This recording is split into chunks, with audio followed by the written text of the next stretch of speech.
Hello everyone. හැමෝටම සුබම සුබෝදෑසනක්. අද මගේ වීඩියෝ එකෙන් මම පෙන්නන්නේ අද උදේට මම මොනවද හදාගත්තේ කියලා. අද සෙනසුරාදා දවසක්. ඉතින් මට පහසු විදියට හැමෝම කැමති විදියට මම හිතුවා මුං ඇට කිරිබතකුයි ලුණු මිරිසකුයි හදා ගන්න ඕනේ කියලා. මේක උණුවෙන් කද්දි හරිම රසයි. බුද්ධ පූජාවට වෙන් කරලා බුද්ධ පූජාව පූජා කරලා ඊට පස්සේ දැන් මේ අපි රයිස් කුකර් එකේ තියෙද්දිම කෑම බෙදා ගන්නවා. මම මේක මේසෙට අරින්න ගියේ නැහැ.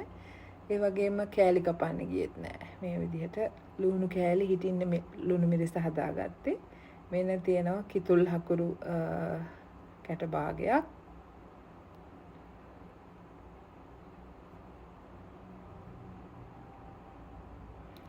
මමත් උදේ බුදුන් වැඳලා මේ විදිහට මටත් හරිම ආසයි මේ කෑම කන්න. මේ විදිහට මගේ පිඟානටත් කෑම බෙදා ගන්නවා. බෙදාගෙන මේකේ රස මමත් මහත්තයත් එක්කම එකතු වෙලා රස බෙන්දා. හරිම ලස්සන දවසක්. ඔයාලත් මේ විදිහට ජීවිතේ සරලව ගෙවන්න. හැමෝටම ස්තුතියි.